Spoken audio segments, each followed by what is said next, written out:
Salutations le plus fraternel à tous les amis de la MAT. Salutations le plus fraternel à tous les sympathisants de la MAT. Merci pour votre participation ainsi que votre assistance. Mais nous ne cesserons jamais de vous remercier. À chaque fois, nous aurons l'occasion de passer devant vous. Nous ne cesserons jamais de vous dire un merci. Vous nous assistez de près ou de loin. Merci. Vous êtes bel et bien dans la MAT officielle. Abonnez-vous et continuez à partager, à aimer. C'est une manière de contribuer et à ce que notre chaîne avance. La chaîne de l'édification, nous mettons à votre disposition ce dont nous avons reçu gratuitement.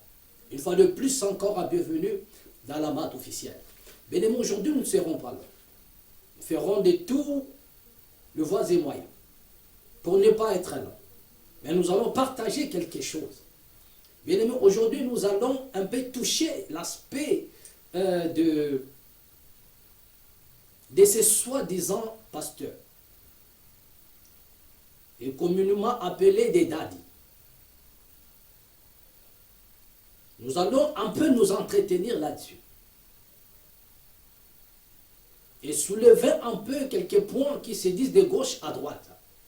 Bien-aimés, nous allons partager et vous allez humblement nous suivre. Nous allons contribuer aussi à votre édification. Mais avant tout, je m'aimerais ici lire un verset pour un peu introduire notre message. Ne vous en faites pas, nous ne serons pas longs. Je suis ici dans Deutéronome au chapitre 13. Dans Deutéronome au chapitre 13, à partir du verset 1er et jusqu'au 5e verset. Deutéronome au chapitre 15. S'il s'élève au milieu de toi un prophète ou un songeur qui t'annonce un signe ou un prodige, et qu'il y ait accomplissement des signes ou du prodige dont il a parlé en disant: allons après d'autres dieux, de Dieu que tu ne connais point, et servons-le. Tu n'écouteras pas les paroles de ces prophètes ou de ces songeurs, car c'est l'Éternel votre Dieu qui vous met à l'épreuve pour savoir si vous aimez l'Éternel votre Dieu. Vous saisirez après l'Éternel, vous irez après l'Éternel votre Dieu, et vous les craindrez. Vous observerez ses commandements, vous obéirez à sa voix, vous les servirez et vous attacherez à lui. Merci. Bien-aimés, c'est avec ce verset que nous allons introduire notre message. Nous venons de lire un passage dans les Écritures, de la Bible. Pour certaines personnes, une écriture a de la Torah. Dans Deutéronome 13, il est dit: s'il s'élève parmi vous un prophète ou un songeur, et si ce dernier annonce même des choses, et si ce qu'il a annoncé arrive même, mais si ces prophètes ou ces songeurs étaient dit: allons et servons d'autres dieux, le Dieu que tu ne connais pas,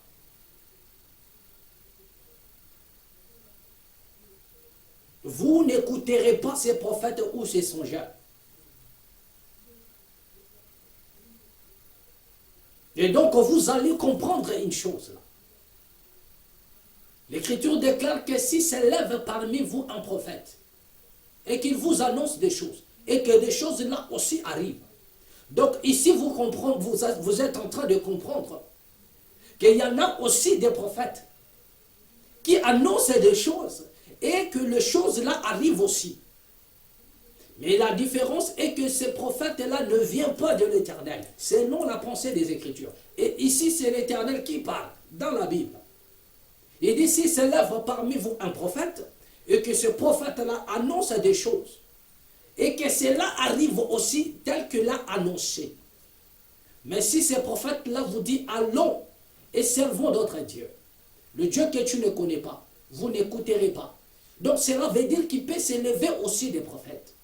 Donc, c'est-à-dire qu'il y a pas mal de... c'est-à-dire il y a toute une catégorie de prophètes. Il y en a des prophètes qui peuvent aussi annoncer que les choses arrivent, mais ce ne sont pas des prophètes de l'Éternel, selon la Bible. C'est pourquoi vous allez remarquer, il y a aussi des prophètes de Baal. Dans la Bible, il y a aussi des prophètes d'Astarté. Il y en a des faux prophètes, tous ceux dont vous connaissez. Mais il dit, même ici, il annonce des choses et que ces choses arrivent. Donc, les faux prophètes, ce n'est pas seulement celui qui annonce les choses et que les choses n'arrivent pas, non.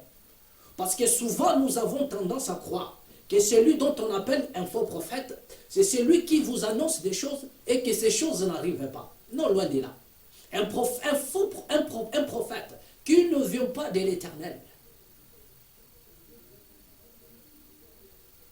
Donc vous allez comprendre que quand il est faux, c'est-à-dire il est faux selon l'Éternel, parce qu'il n'est pas le prophète de l'Éternel. Donc tout celui qui n'est pas prophète et mandaté par l'Éternel, il est faux à ses yeux. Voilà. Il peut être prophète, mais il est peut-être vrai par celui qui l'a envoyé. Mais s'il n'est pas envoyé par l'Éternel, ce prophète est faux. Donc ça, c'est pour enlever un peu l'ambiguïté dans la pensée des gens. Pour ceux qui croient que lorsqu'on dit les faux prophètes, c'est-à-dire que c'est celui qui annonce des choses et que des choses n'arrivent pas. Et d'ailleurs, vous allez vous rendre compte que selon la Bible, c'est lui qui détient, qui va détenir une grande puissance extraordinaire, c'est le faux prophète. C'est lui qui va plus faire des miracles et des prodiges dans le but de séduire à plusieurs. C'est celui-là dont on appelle les faux prophètes. Seulement, il ne sera pas un prophète venant de l'Éternel. Mais il sera accompagné par des signes et des prodiges aussi. Et c'est pourquoi dans Deutéronome 13, à partir du verset 1 à 5, on pouvait nous dire, mais s'il vous annonce un Dieu, donc c'est maintenant le problème des fondements. Le problème, ce n'est pas ce qu'il a annoncé, mais le problème, c'est sur le plan fondement. Parce qu'il y en a plusieurs prophètes. Il y en a aussi des prophètes qui ont prophétisé sur le monde actuel. Et ils ont ébranlé même la terre. Vous vous souvenez de la prophétie concernant la fin du monde dans l'an 2000. Ça, c'est une prophétie maya. Vous ne trouverez pas cette prophétie dans la Bible. Mais c'est la prophétie du peuple maya. Mais regardez comment est-ce que ça bouleversait le monde entier. Vers les années 99, en allant vers l'an 2000, bien aimé, le monde était ébloui. Il y avait c'est-à-dire que ça bougeait de part et d'autre. Pour certaines personnes, la fin du monde arrivait déjà. C'était la prophétie du peuple maya. Vous comprenez? Et les gens, certaines personnes avaient compris aussi de leur manière. Mais cette prophétie incarnait d'autres vérités à l'intérieur. Mais chacun avait une manière de comprendre. Et ça bouleversait le monde entier. Donc il y en a des prophéties, il y en a des prophéties, il y en a des prophéties. Mais ici, le problème, c'était le fondement. Vous avez annoncé des choses, oui. Les choses se sont accomplies, oui. Mais qui est ce Dieu-là que vous nous présentez? Vous nous amenez après qui pour les servir? Est-ce nos pères ont connu ces dieux? Parce que dans la Bible, c'est question de Dieu d'Abraham, Dieu d'Isaac et de Dieu de Jacob. Ça, c'est selon la Bible. Donc le soubassement, c'était Dieu. Vous pouvez annoncer des choses. Mais qui est derrière c'est-à-dire votre parole? Qui est le soubassement de votre message?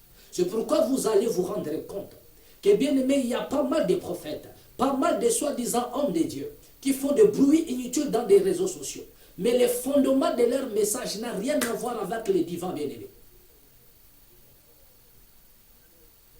Ils vous prédisent des choses, mais le fondement de ce qu'ils annoncent n'est pas divin.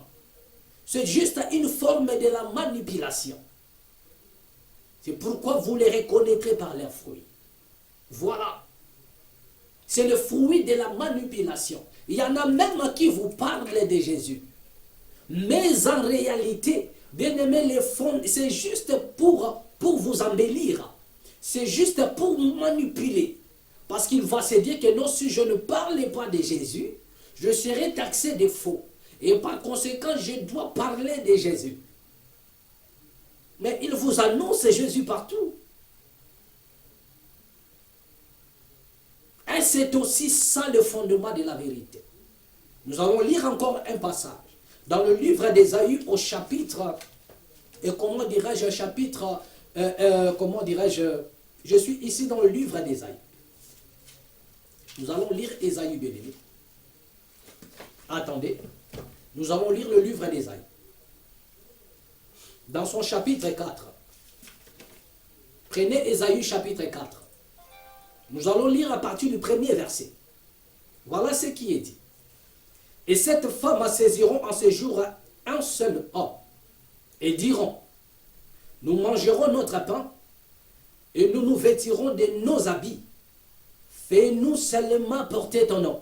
Voilà. Ésaïe chapitre 4, à partir du premier verset. Il dit, cette femme saisiront un homme en lui disant, nous mangerons notre propre pain, nous nous vêtirons de nous-mêmes. Fais-nous seulement porter votre nom. Nous allons seulement porter les noms. Mais tout ce que nous ferons ici, ne regardez que nous. Mais voilà l'image de tous ces obédiences-là, bien-aimés. Voilà l'image de tous ces pseudo-dadis aujourd'hui, qui vous parlent de Jésus matin, midi et soir. Mais ce qu'ils font en cachette, ce qu'ils font en secret, Ézéchiel à partir du chapitre 9, bien aimé, ce qu'ils font en secret, vous ne savez pas ce qu'ils font en secret. Bien aimé, le sous-bassement de leur message n'est pas ce qu'ils disent. Mais en réalité, ils travaillent pour le compte de l'ennemi. C'est-à-dire, ce sont des envoyés du diable, dans le but de vous déstabiliser, dans le but de vous hypnotiser, dans le but de vous anéantir. Et ils sont en connivence avec les ennemis du peuple. Cela veut dire qu'ils sont là pour vous amortir et vous donner entre les mains de ceux-là qui vont en finir avec vous. Voilà leur mission. Ils sont là, bien aimés, pour vous bercer dans le but de vous livrer facilement entre les mains de ceux-là qui vont vous mater, qui vont vous opprimer. C'est pourquoi ils vous apprennent à chasser des démons que vous ne voyez pas. Alors qu'en face de vous, vous avez des hommes politiques qui se sont levés dans le but d'embrigader votre avenir. Bien aimé, ces hommes-là s'enrichissent. Vous comprenez? Ils sont en train de s'enrichir. Mais vous, vous êtes en train de vous appauvrir. Mais quand vous tournez les yeux vers Dadi, Dadi vous dit, il faut chasser les démons de la pauvreté. Donc regardez un peu cette, comment dirais-je, comment on appelle ça, cette complicité entre les Dadi et des hommes politiques, des ennemis du peuple. Et ils sont partout dans le monde. Bien aimé, lorsque vous manquez du boulot, vous manquez du mariage, vous manquez, bien aimé, tout ce qu'il faut dans votre vie.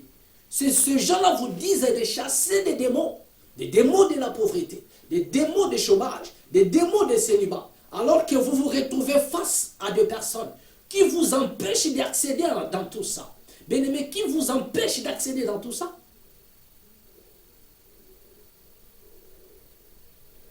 Des gens qui détournent votre avenir. L'État est là pour créer des emplois. Et lorsqu'un homme travaille, il aura de quoi à économiser, soit pour se marier, soit pour subvenir à ses besoins. Bref, pour se responsabiliser.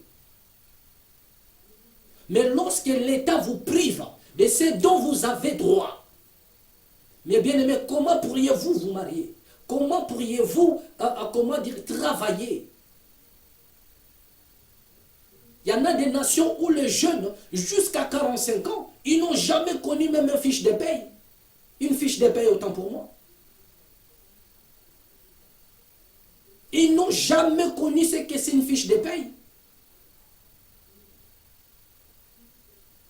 Mais cependant, il est dans une nation où les politiques ne font que s'enrichir, y compris leurs enfants. Mais pourquoi vous ne travaillez pas? Pourquoi les politiques, y compris leurs enfants, ne sont pas dans le chômage? Ces enfants ne chôment pas. Aucun enfant d'un homme politique qui n'est dans le chômage. Aucun. Mais il n'y a que des enfants de paisibles citoyens qui accroupissent dans la misère des chômages et qui trouvent un peu des emplois pénibles. Et enfin, pour ne pas être payés. Parce qu'il y en a des nations où vous trouverez des personnes 6 mois impayées, 18 mois impayées, voire même des années.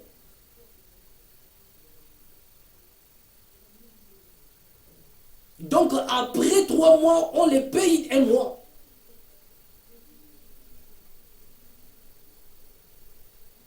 Donc, on accumule d'abord des dettes, après on liquide 1 mois. Et voilà la forme des choses. Il y a des gens qui se retrouvent à 15 mois impayés. Des aérés de 24 mois.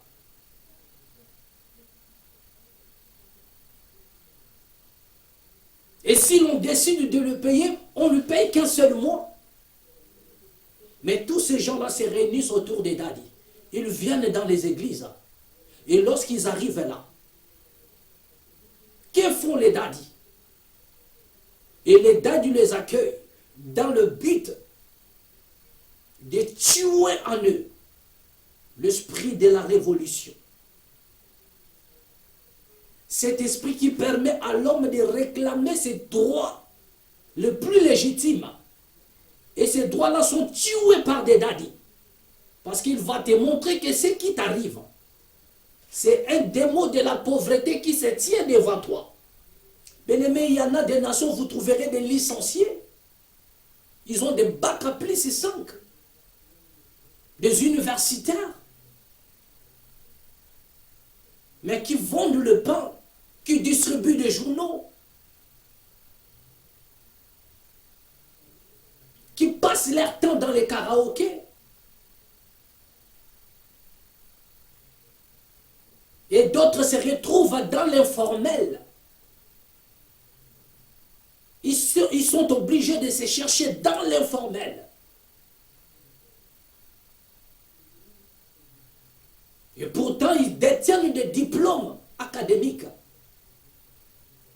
Et ces diplômes qui peuvent faire des hauts cadres dans des sociétés.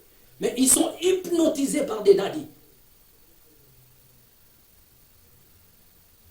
Donc les daddies sont mandatés par les diables dans le but d'enlever cet esprit de la revendication.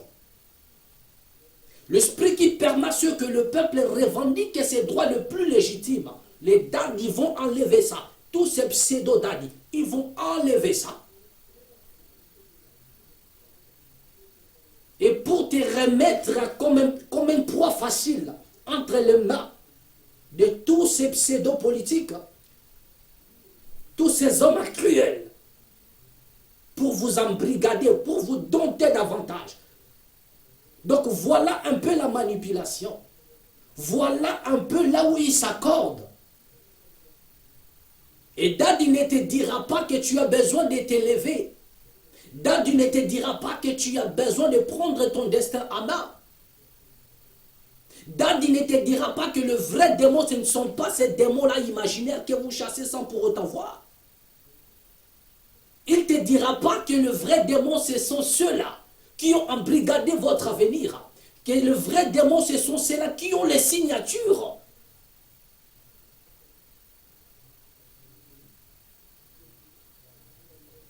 Ils ne vous diront pas que le vrai démon, ce sont ceux-là qui ont pris en otage la nation. Qui ont pris en otage tous les sites miniers à leur compte. Et leurs enfants y compris. Ils ne vous diront pas que les vrais démons ce sont ceux-là qui détournent l'argent des contribuables. Ils ne vous diront jamais, mais vous diront non, il y a un démon qui se tient là. Il faut chasser ces démons. Mais depuis que vous avez commencé à chasser ces démons, jusqu'à nos jours, et ce qui est curieux, c'est que ces démons-là, lorsqu'il est chassé, ligoté, il s'en va. Il coupe le chêne et revient encore. Et refait la même chose. Et ça devient une nourriture. Toi, tu me chasses. Je m'en vais. Et je veux revenir encore. Toi, c'est-à-dire ça devient maintenant un jeu de ping-pong. Un jeu de tennis de table entre toi et les démons. Il sait qu'on va me chasser aujourd'hui. Et il y a d'autres qui savent déjà que voilà, c'est les jours où nous chassons des démons. Donc le démon lui-même, il sait qu'on va me chasser aujourd'hui. Mais je vais revenir après-demain. Après-demain encore, on va me chasser.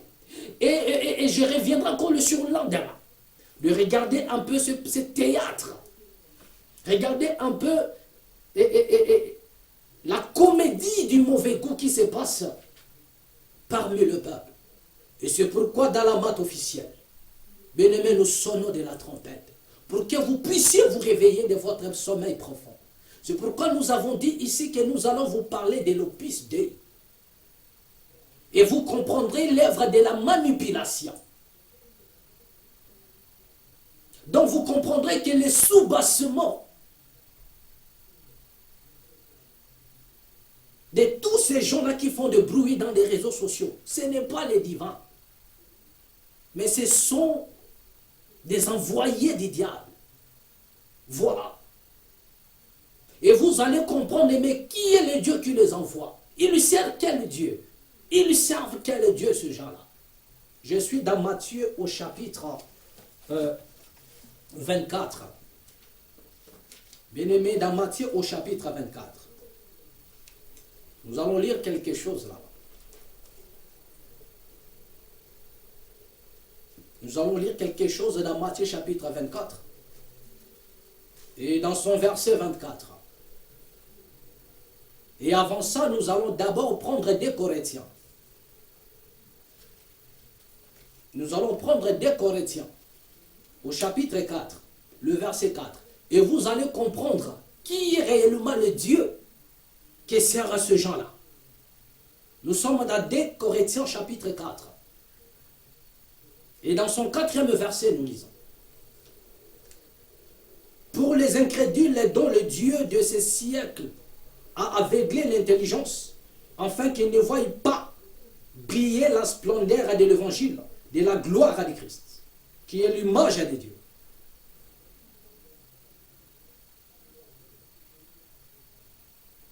Pour les incrédules dont le Dieu de ce siècle a aveuglé de l'intelligence. Pour les incrédules. Le Dieu de ce siècle, soulignez cette partie-là, le Dieu de ce siècle a aveuglé l'intelligence. Voilà ce qui nous intéresse dans cette partie-là.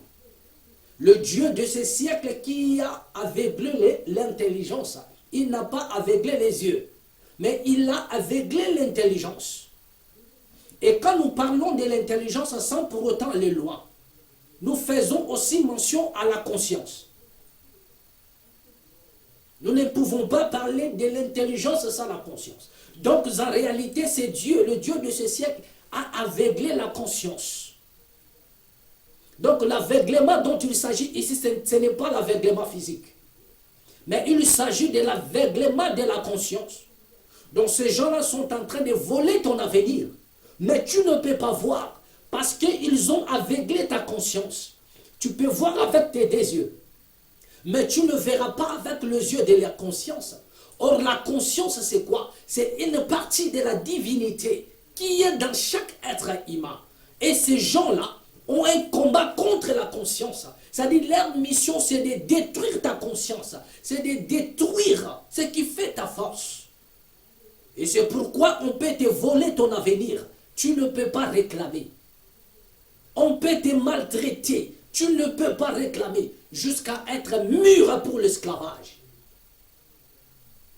On te tue, on te pille, on te prive.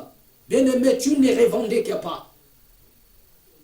Tu ne revendiques pas. Ton problème, C'est parce que tu as la conscience aveuglée. Et ici, dans la batte officielle, nous sonnons de la trompette dans le but de réveiller ta conscience. Bien-aimé, partagez cette vidéo au maximum. Mettez de cœur et de j'aime.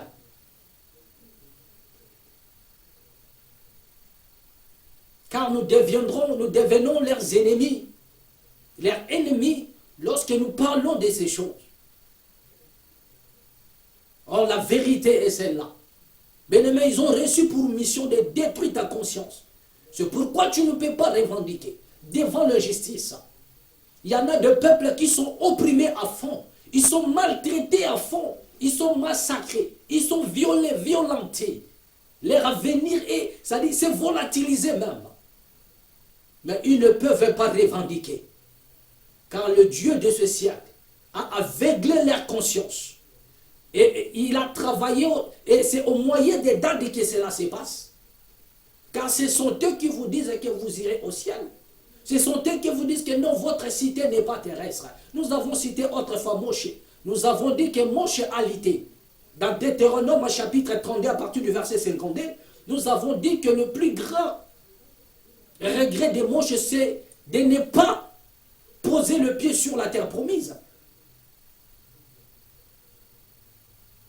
L'Éternel lui dira dans les Écritures, dans la Bible, que de tes propres yeux tu verras cette terre promise, mais tu n'entreras pas. Et nous avons expliqué en disant que cette terre promise, ça n'avait rien à voir avec le royaume des cieux. Car nous avons donné Tite, chapitre 1, à partir du 9 jusqu'à 14. Et quand vous lisez, vous comprenez que Moshe, c'est un partisan du royaume. C'est-à-dire, il est dans le réserve pour le royaume des cieux. Selon la Bible, je dis bien. Mais il lui a été privé de mettre pied sur la terre promise. Et c'était le plus grand regret. Parce que cela faisait partie de sa mission. Donc, le plus grand prophète, Moshe, a été suscité dans le but de conduire le peuple jusque dans la terre promise. Et pour arriver sur cette terre-là, vous connaissez bien le parcours. C'était la conquête. Vous comprenez? C'était la conquête. Mais bonjour, nous y reviendrons pour parler de cette conquête. Selon la Bible, les conquêtes selon la Bible, et avec sous l'impulsion ou sous la conduite de Josué.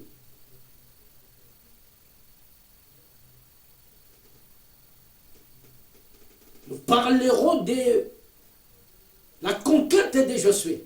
Parce qu'après Moshe, il a donné les bâtons, il a donné le commandement à Josué.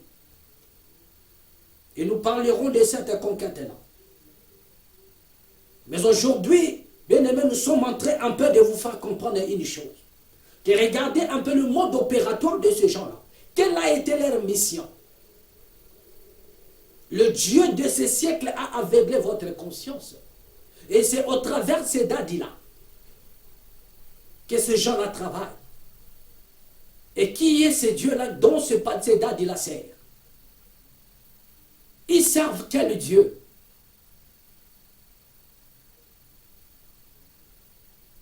Ils servent quel Dieu? Mais vous connaissez tous. Ils servent le billet des banques. Leur Dieu, c'est le billet des banques. Leur maître qu'ils ont choisi, c'est le billet des banques. Voilà. Ils sont prêts à tout. Quand il s'agit des billets des banques, bien aimé, vous avez suivi sur une vidéo comment est-ce que Mukuna, un homme qui s'appelle Mukuna, soi-disant un évêque, comment est-ce qu'il était en train de violenter, de tabasser un homme juste pour des billets de banque. Et lui, il est censé être un daddy, un homme spirituel. Un homme qui est au-delà du matériel. Mais il a créé une milice au sein de son obédience pour maltraiter ceux qui mettent la main sur les deniers. Et vous avez vu comment est-ce qu'il a infligé une torture. Vous avez vu comment est-ce qu'il a infligé à ces messieurs, à ce père des familles. Et il en a exposé dans le média. Mais la justice n'a pas été faite. La justice n'a pas été faite. Voilà. Donc comprenez que votre l'air Dieu, c'est le billet de banque à bien-aimé. Mais que nous continuons à crier après vous et vous dire, sortez du milieu des bien-aimés. Avant que le pire ne vous arrive, sortez. Ils ont été mandatés par les diables dans le but de vous livrer entre les mains de ceux-là qui vont embrigader votre avenir. Et vous n'allez plus réfléchir par vous-même, mais vous allez obéir aux ordres mal placés, mal donnés.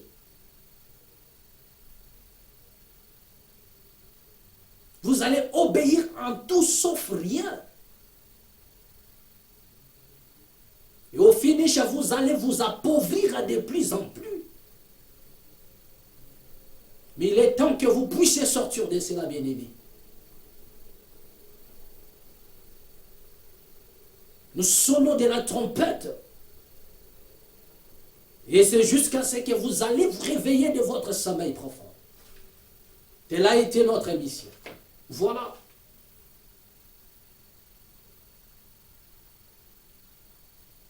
Et c'est pourquoi ils se sont formés, ils se sont créés des ligues dans le but de mener cette expédition. J'appelle ça une expédition contre le peuple. Et vous n'allez même pas comprendre comment est-ce que ces gens-là s'enrichissent. Et dans des pays pauvres, croyez-vous que ces gens-là peuvent avoir des grands édifices qu'ils ont?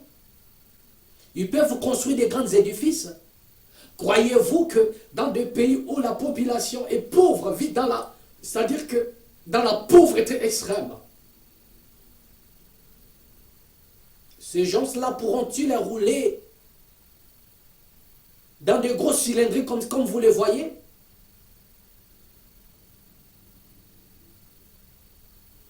Croyez-vous que les édifices qu'ils construisent là proviennent réellement de ce peuple-là? Ce peuple qui n'a rien à manger chez lui, qui n'a rien du tout. Mais il y en a des choses qui se cachent derrière tout ça, bien-aimé.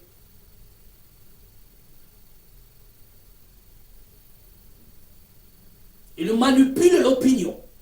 Ils manipulent le peuple dans le but de leur donner tout ce dont vous avez. Même ce dont vous n'en avez pas. Mais en réalité, ils n'en ont pas besoin. J'ai dit bien en réalité, ils n'en ont pas besoin. Mais ils le font par manigance. Ils le font pour masquer les vraies choses qu'ils font en cachette.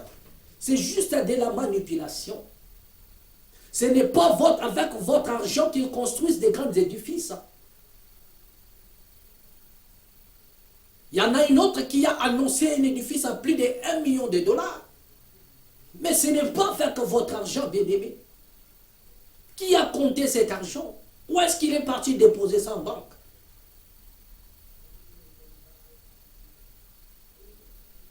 Des grosses voitures, des villas, des comptes en banque, des édifices, des écoles. Croyez-vous que c'est seulement avec cet argent-là?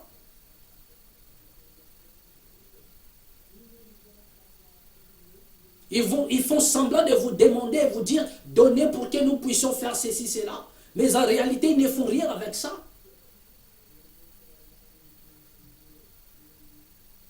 Mais ceux qui les enrichissent en réalité ou en vérité, ce n'est rien d'autre que les sons du sucre. C'est du sucre, je dirais même de votre sang qui les enrichissent. Voilà.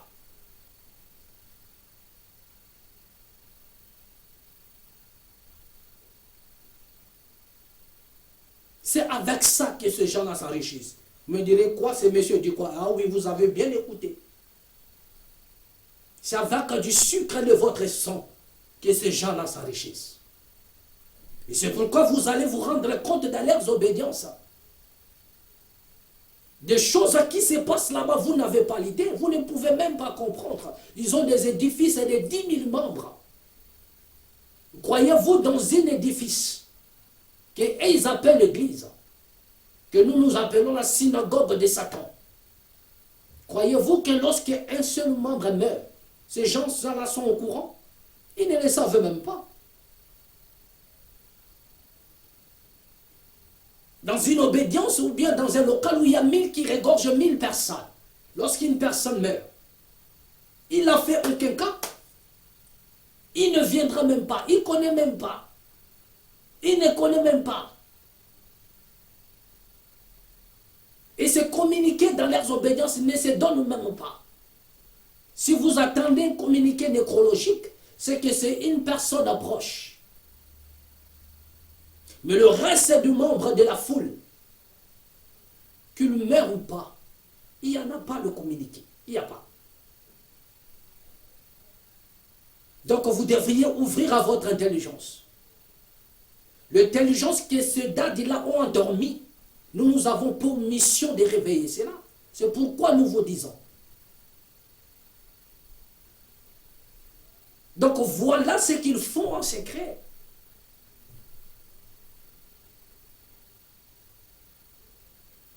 Il peut être aujourd'hui pauvre, mais tout d'un coup, bien aimé, il va s'enrichir sans que vous puissiez vous rendre compte.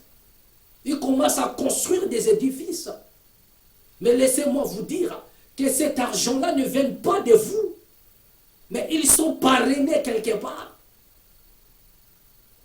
Il y a aussi un monsieur à son époque, il a été sollicité, mais il a refusé d'être manipulé.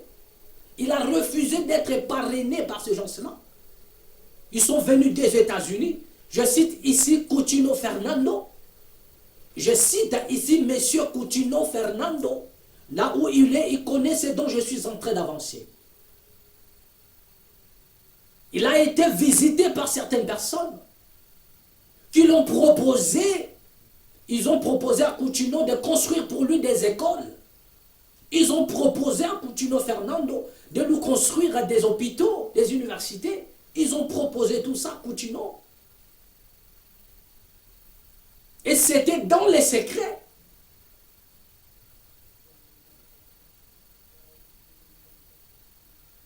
Mais ce monsieur a décliné cette proposition. Et il était obligé de nous faire part. Et voilà ce qui m'arrive.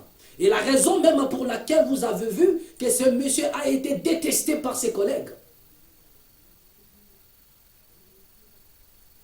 C'est le seul homme qui était là face contre tous.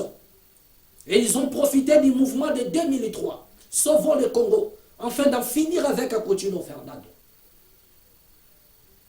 Mais le but est que ce monsieur a été ciblé pour avoir dit non à toutes ces propositions diaboliques.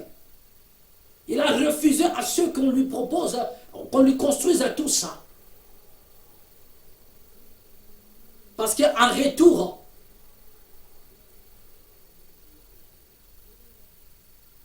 c'était des choses qu'on ne peut pas dire.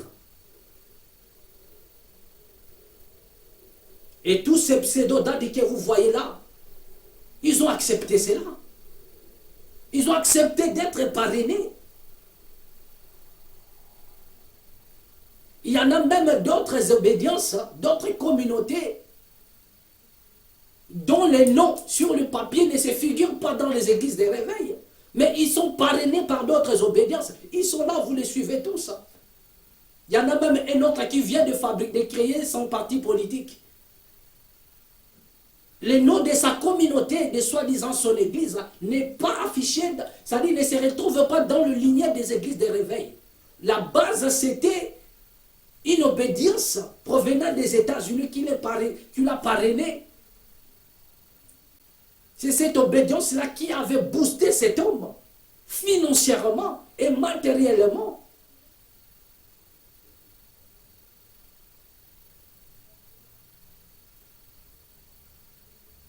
Mais ils sont là partout. À 90, on ne les connaissait pas. Mais ils apparaissent comme ça, bien-aimés. Comme des parachutistes. Comme des commandos parachutistes, comme ça, tout d'un coup. Avec des grands édifices. Et on ne connaît pas leur début. On ne connaît pas leur début. Voilà.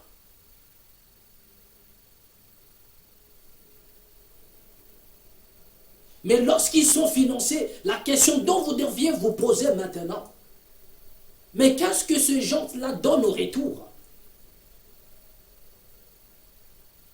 Remarquez un peu cet homme qui était au 7e rue. Le ministère du 7e rue là. Un homme humble et tranquille prêchant son évangile. Quand bien même il était dans l'aliénation, mais il faisait ces choses sans pour autant heurter la conscience. Bien aimé, tout d'un coup il a changé, tout a changé autour de lui. C'était maintenant un homme des miracles.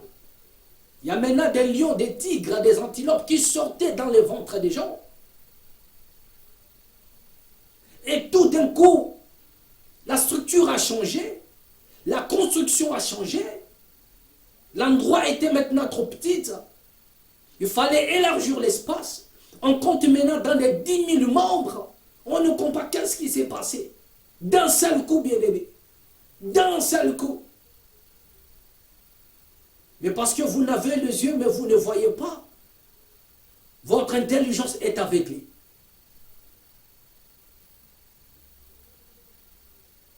Et parfois, quand vous regardez en plein culte, ces parrains, ils sont là. Et ils sont placés au premier loge. Ces parrains, ils sont là.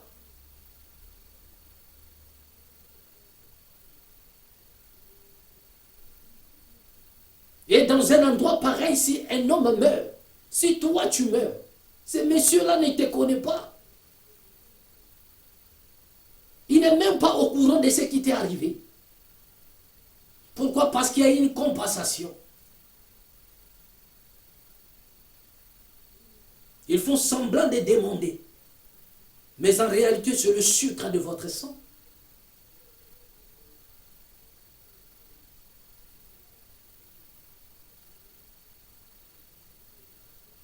Ils ont des dîmes qui donnent à leurs parents. Vous, au moins, vous donnez votre dîme, c'est le billet des banques. Mais eux, ils ont des dîmes qui donnent. Voilà la compensation, c'est la dîme. Nous allons vous booster, nous allons vous financer. Mais au retour, c'est le 1/10. Mais le 1/10 de quoi? Vous avez déjà l'idée. Quand je parle du sucre de votre sang, donc vous avez l'idée de l'1/10 que ces gens-là ils donnent. Ça veut dire qu'il y aura, quand il y a des morts, c'est censé, vous n'allez même pas vous rendre compte. Dans un édifice où il y a 10 000 personnes. Chaque mois, s'il y a 2 qui meurent, qui peut s'en rendre compte? Personne ne peut s'en rendre compte. Dans un édifice où il y a 5 000 membres, s'il y a 3 personnes qui meurent chaque mois, qui peut s'en rendre compte? Personne. Personne. Vous ne vous rendrez jamais compte de cela. Il n'y aura même pas aussi de communiqués. Parce que les gens, ils sont nombreux. Donc vous êtes en train de comprendre un peu le secret de ces gens. Il y en a même un qui a fait l'éclosion en Afrique du Sud. Il était dans la gloire. Mais à l'heure où nous parlons, bien-aimé, il a disparu. La gloire a tari.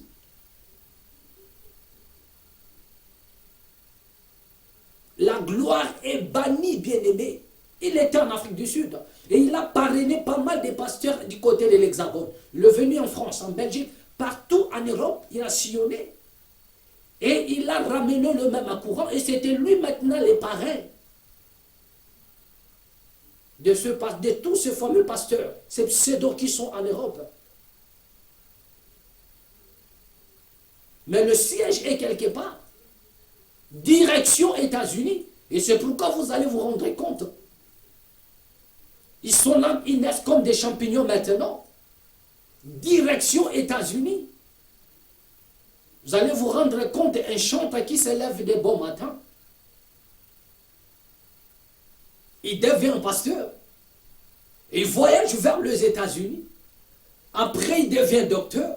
Il revient au bled. Et commence à opérer. Mais ne vous fiez pas à leur discours. Bien aimés, ils ont reçu une mission derrière tout ça. Et vous n'allez pas vous rendre compte de leur mode opératoire.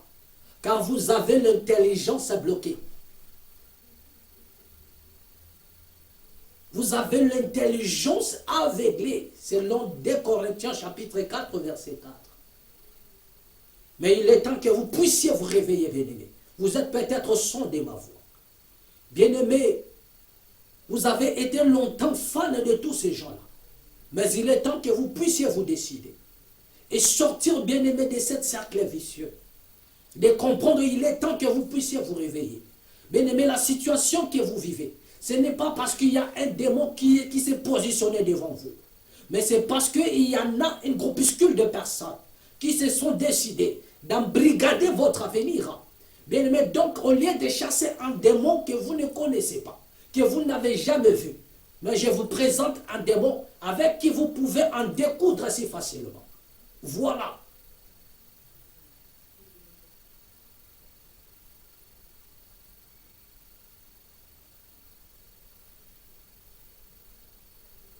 Le combat est là. Le vrai démon bien-aimé, ce ne sont pas ceux-là que vous chassez et qui reviennent à part après. Donc vous faites maintenant le jeu de tennis de table, le ping-pong. Mais le vrai démon, ce sont ceux-là qui se positionnent devant vous, qui ont le signature du pays, qui ont embrigadé votre avenir. Mais si vous levez pour en découdre avec cela, bien aimés, ils ne reviendront plus jamais. Ils ne feront plus la même chose. Remarquez que les démons que vous chassez, ils partent, ils reviennent. Mais les démons dont je fais allusion ici, si vous vous levez et les chassez, en découdre avec cela, bien aimés, ils ne reviendront plus jamais.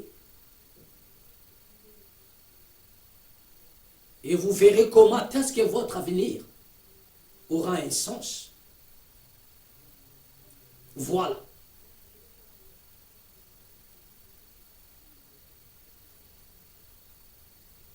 Bien aimé, le but a été de continuer. Mais nous sommes obligés d'arrêter par là. Prochainement, nous vous ferons voir encore ce que ces gens-là disent. En cachette.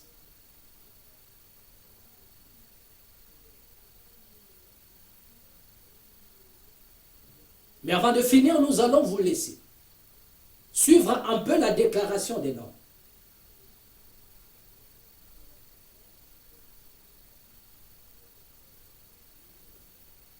Mais on me signale ici, on n'a plus le temps.